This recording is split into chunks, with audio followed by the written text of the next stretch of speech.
The story begins on a cold November morning in the small coastal town of Ridgewater, Maine, the kind of quiet, postcard-perfect place where nothing truly dark was ever supposed to happen.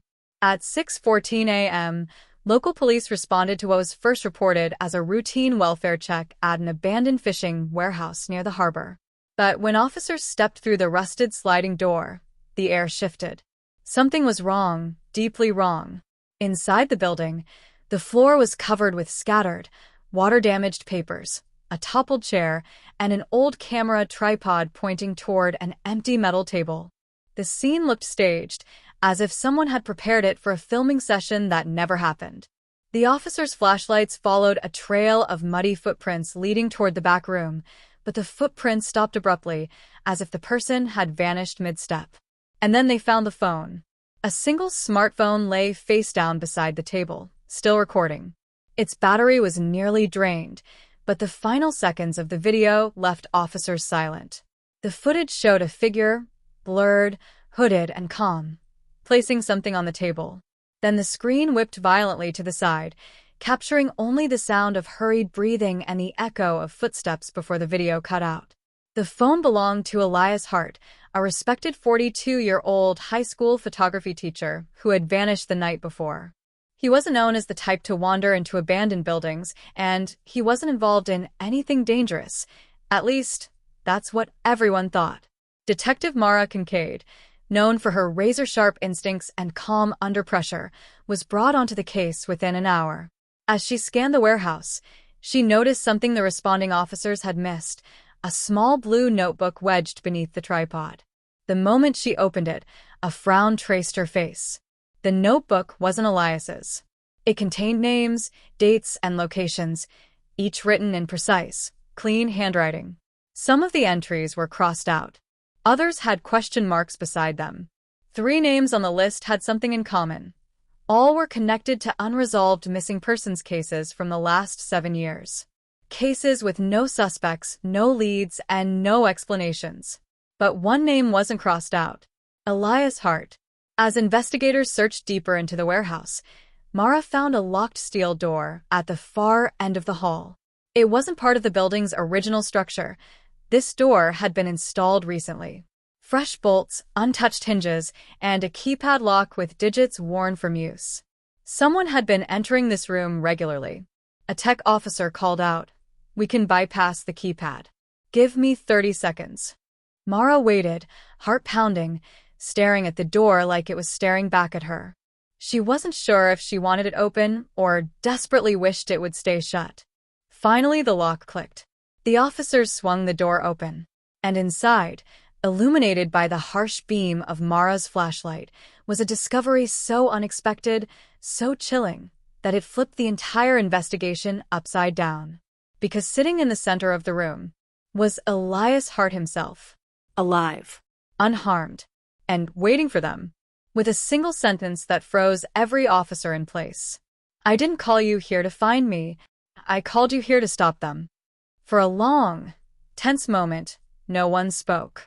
Elias Hart sat perfectly still on the metal chair in the center of the hidden room, hands resting calmly on his knees, eyes fixed on Detective Mara Kincaid. He looked exhausted, pale, unshaven, dark circles bruising the skin beneath his eyes, but not injured, not frightened, more like someone who had been holding in a truth for far too long. Mara stepped forward. "Elias, who's them?" His answer came in a whisper. "The ones who took the others." The room around them gave no clues, no tools, no restraints, no signs of violence. Just an empty space with one chair, a portable lamp, and a mounted microphone. It felt less like a prison and more like a place for confessions or recordings. Elias's stare never wavered. "I've been trying to track them for years," he continued. "The people on that list, they weren't random. They were connected. All of us were watching the same thing, documenting the same patterns, and they silenced every one of them." Mara shot a look at the blue notebook in her hand. "These names, these are investigators? Researchers? Whistleblowers?" "Observers," Elias replied. "People who notice too much." Before Mara could ask more, an officer interrupted. "Detective, You need to see this." He led her and two others to another corner of the building, where a previously overlooked storage closet had been forced open. Inside were stacks of weatherproof boxes, each neatly labeled with dates spanning nearly a decade. Mara opened the nearest one. Her breath hitched. Inside were hundreds of photographs, all taken from a distance, all showing the same thing: people going missing in seemingly ordinary public places. A woman stepping into an elevator and never coming out. A man jogging down a trail and vanishing between one frame and the next. No blood. No struggle. Just disappearance. Every photo was paired with meticulous notes. Timelines. Weather conditions.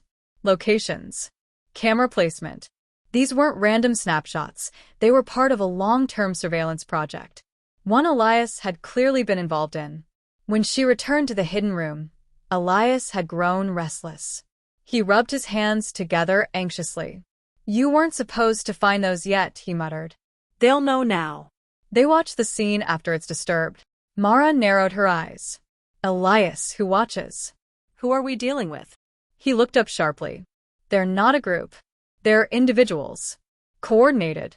Everywhere. They work in silence, blending into communities, tracking anyone who uncovers their methods. We only call them the quiet ones. The name felt like ice sliding down Mara's spine. Before she could press for more answers, the lights in the warehouse flickered. Once. Twice. Then went dark. A low, mechanical hum filled the building, a sound none of the officers recognized. Mara snapped. "Everyone stay alert. Back to back now." But Elias grabbed her arm, his voice trembling for the first time. "It's too late. They're already here."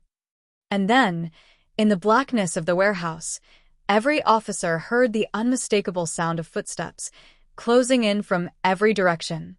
Darkness swallowed the warehouse as the low hum vibrated through the walls. Detective Mara Kincaid held her stance, steadying her breath, listening.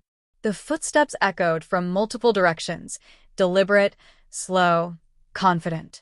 Whoever was inside with them knew the terrain far better than she did. A flashlight flicked on. Officer Reed's beam cut through the dust-heavy air, illuminating only empty space. No figures. No movement. Just the warehouse breathing around them. Elias edged closer to Mara, whispering, "You can't see them until they want you to. They move like shadows. They turn silence into camouflage." Mara wasn't the type to scare easily, but the tension in Elias's voice carried a weight she couldn't ignore. "If they're here," she said quietly, "why haven't they stopped us yet?"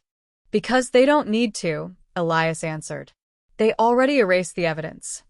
Mara rushed to the storage closet. The boxes, the photos, notes, surveillance logs, every single piece of footage documenting the disappearances was gone. Only thin rectangles of dust marked where they had been sitting.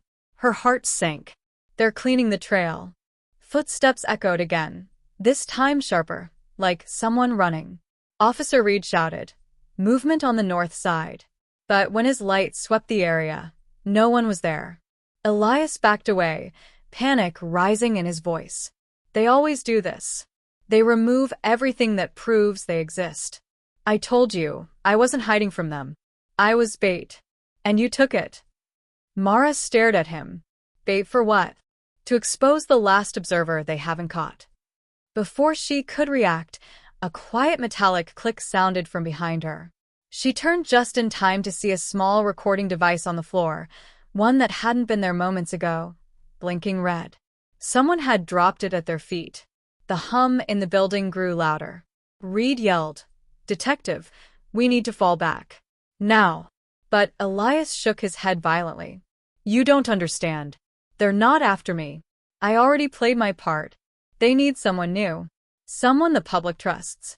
Someone who can carry the story further without realizing they're spreading false leads." Mara froze. "Elias, what did you drag us into?" He swallowed hard. "A cover-up. And you're becoming the next thread in it." The hum stopped. The footsteps stopped.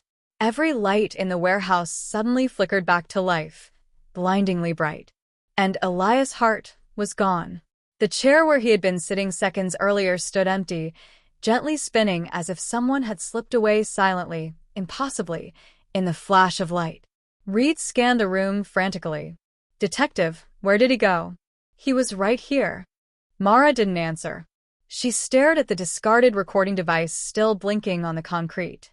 Slowly, she bent, picked it up, and hit play. Elias's voice filled the room. Calm. Controlled. Chilling. Every story needs a narrator. And every narrator becomes a target once they know too much. If you're hearing this, detective, the trail is already shifting. You're the observer now. And the quiet ones, they're already watching. The recording clicked off. Silence swallowed the room again. 3 months later, another disappearance was reported in Ridgewater. Same pattern. Same style. Same eerie lack of evidence. And left at the scene was a familiar blue notebook, freshly written, with one new name at the top. Detective Mara Kincaid. If you thought this case was intense, you're not ready for what comes next. Hit subscribe so you don't miss the next story.